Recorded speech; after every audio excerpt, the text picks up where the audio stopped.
Hey, what's up guys, and welcome back to the channel. Today we're going to be reviewing the Anafi in flight today. Here's kind of the app layout again. We went through this in the video that we did before on the app itself. So anyways, let's go ahead and get started. Whoa! My arm, I almost got it shut in there, trying to close up the gear case. But anyways, so what we're going to do, we're going to start by going through each flight mode to look at its side-to-side movement speed, how well the electronics yaw stabilization works in each mode during that. Then we're going to look at vertical ascent and descent rates. Then once we're done with those, we'll get into the different features in the app that we went over in the app overview. So I sped up the recording by 2. Just to make things go by a little bit quicker. So in the side-to-side in film mode, we're looking at 11 to 12 feet per second. As we're going up for the vertical ascent speed, we're going about 3.6 feet per second. And then I had a little hiccup here, try to do a bunch of different stuff. But coming back down, we're looking at between 3 to 3.3 feet per second. And then we're going to switch over to sport mode, and the side-to-side speed for that is, as you can see, a little bit quicker. And it is roughly about 24 feet per second. And then our vertical ascent speed is 6.6 to 6.9 feet per second. Still relatively smooth on all this so far. And then the descent speed was 5.9 to 6.6 per second. So we got a little close, so we needed to bring it back. And now we're getting into cinematic mode, where we're looking at 14 to 15 feet per second on side to side, and about 8.9 feet per second for the ascent speed, and then around 6.6 feet per second and the descent speed. And then we move on to racing. Again, just kind of clearing up. As you can see, the yaw stabilization has gotten worse and worse from both of these. With the cinematic and racing mode, it's just not that great. It tilts quite a bit, so just keep that in mind. But that side-to-side speed was about 30 to 31 feet per second, and then the ascent speed was around 9.8 feet per second, and descent was 5.9 to 6.6 feet per second. So finally, we're looking at the 360 pivot speed. Right here, we're looking at real time now. So racing mode is taking roughly about 8 seconds to do the full rotation. Then we're just going to switch back and go back through them. Cinematic mode takes a little bit longer. Come on, pivot, pivot, pivot. Do your thing, little guy, do your thing. All right, so it's slowly getting around there. So in total for that one, it took roughly around 18 seconds for cinematic mode.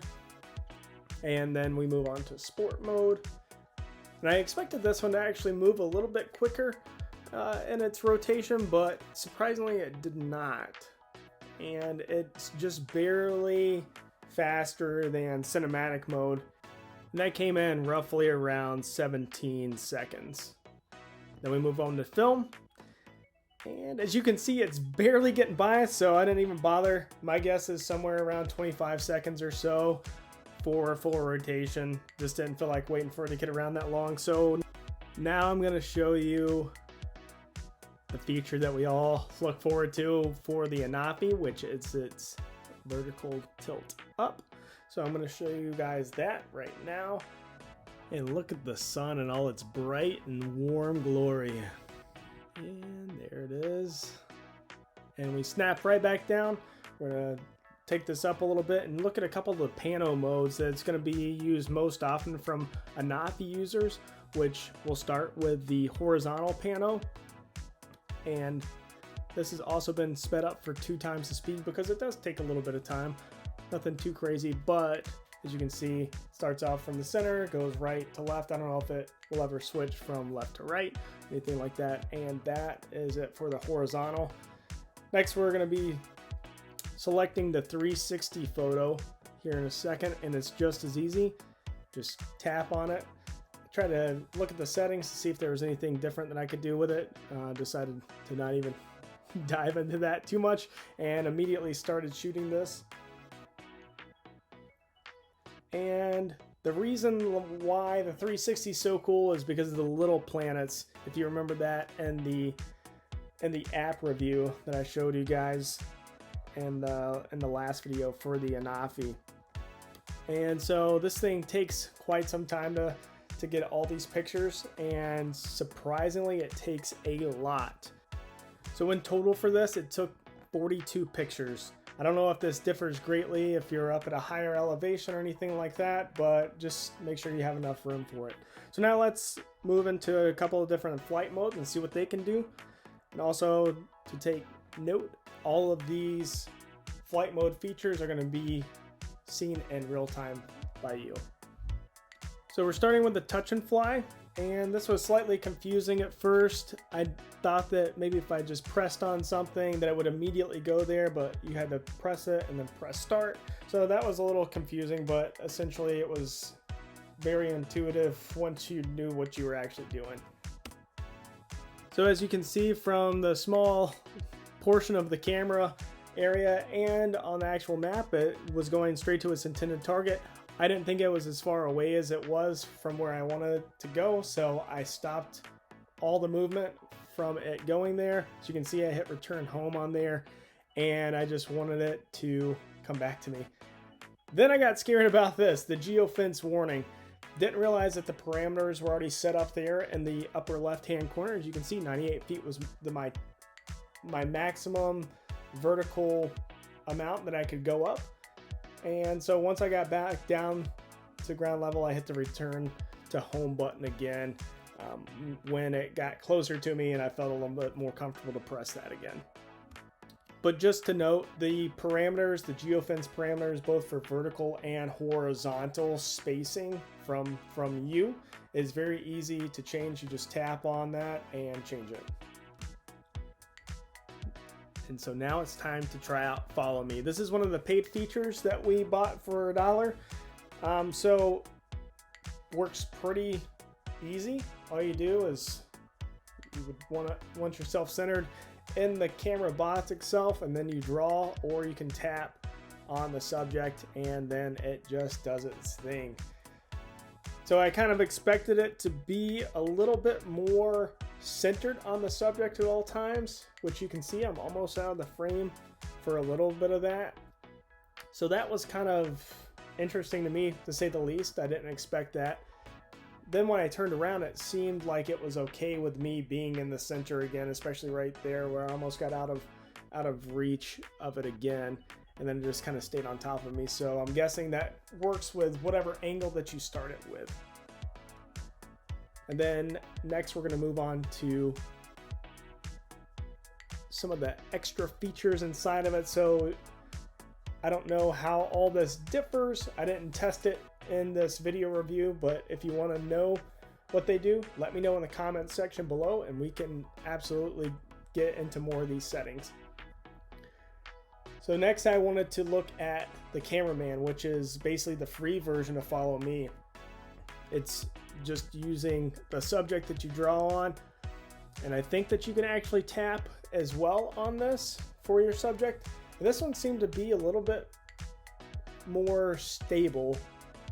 So it just uses a tilt for the gimbal to keep you centered in the picture, and then if it needs to move as you get further out, it'll move that way. So as I'm looking at the screen, I was like, okay, I didn't see it follow me, so I guess I'll just come back and we'll go from there.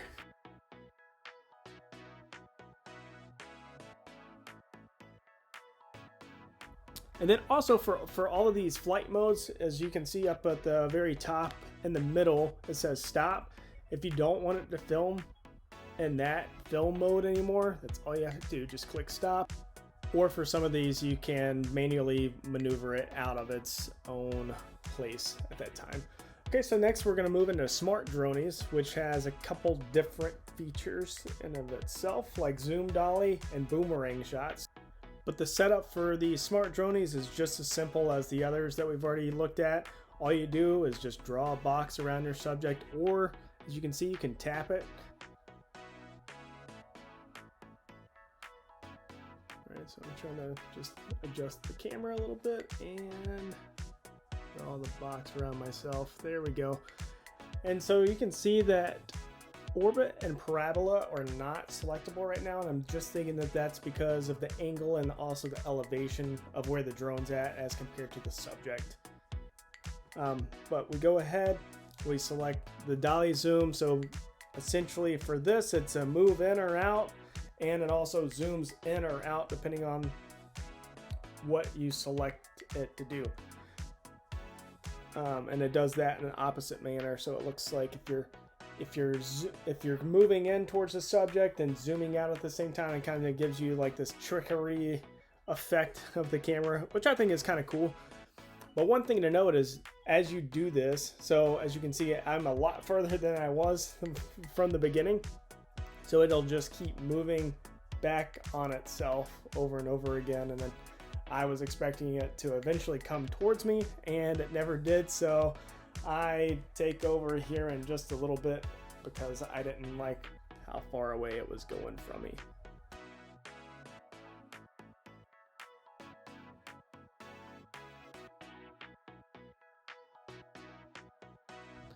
Also, in the comments below, let me know what you think of the song that you're hearing in the background right now. Something that I came up with a little bit thanks to Logic Pro.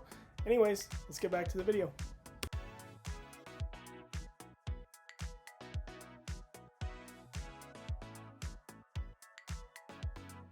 So now that we're closer, I'm going to give it a little bit more elevation. We're going to go ahead and select orbit, and it gives you the choice of left or right, so that's what we're going to do. And it does exactly what you expect it to do. It orbits around the subject, as you can see me just sweating out there as usual.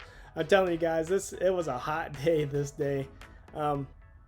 So this does it relatively quickly, just orbits around it. It didn't keep me centered the whole time, but it was good enough, I suppose. And then I wanted to just try out one of the parabolas, and it does exactly what parabolas do. They go up, they go over, they come down. You guys remember it in math? Yeah, they make no sense.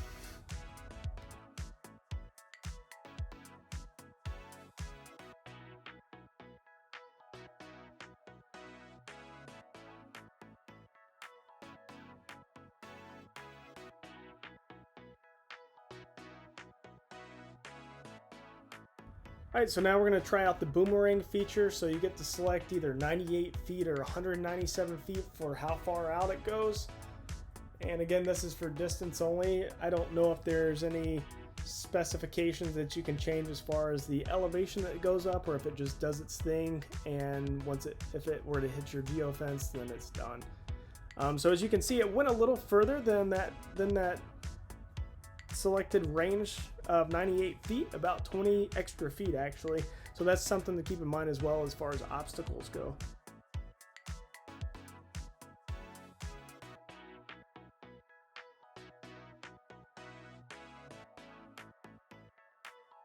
Alright, so now to try follow me while driving.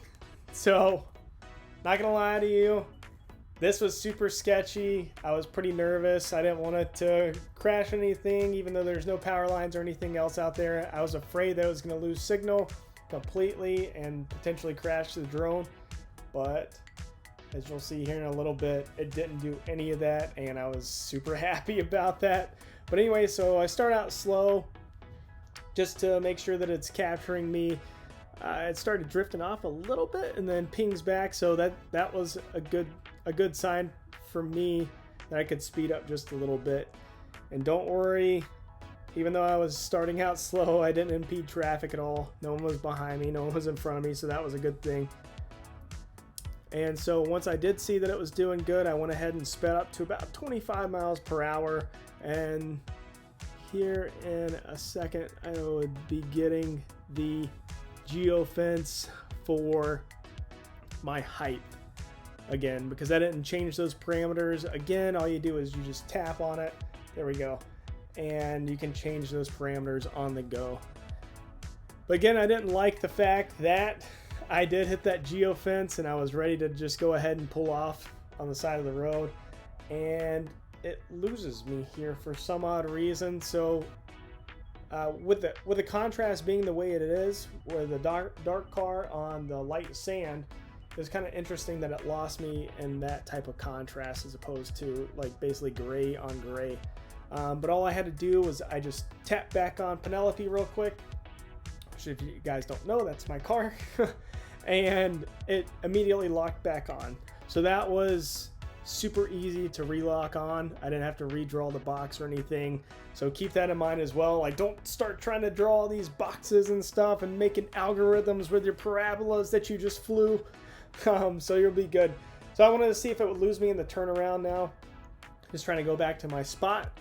And it did, which was weird because it took until the corner of the screen. And again, I just went ahead and tapped on Penelope, and we were good to go. And since I already knew that, I went ahead and sped back up to 25 miles per hour just to see if reacquiring and speeding up at the same time would cause an issue, and it did not, so that was good.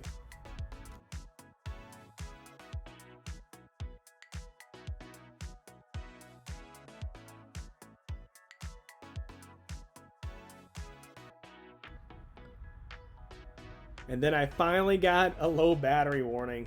We went through all these features on a single battery, wasn't changed out at all.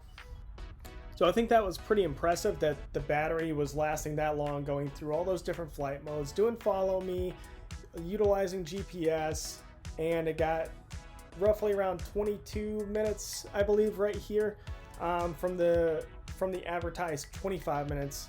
And you have to remember, if you go all the way back to the start of the video, you can see that we started at 94% battery. So I'm guessing that we probably could have got a couple more minutes, maybe two to 3 minutes max over the advertised 25-minute time. And then as you can see, I'm not doing great at flying this thing after using all these trickery modes and stuff. Flying manually was a little more difficult again. I tilted it up just so we can look at that 180-degree tilt. But anyways, guys, I hope that you enjoyed this Anafi flight review and that it was useful and helpful. And let me know what you guys thought in the comments below. Other than that, I will see you guys next time. Okay, bye.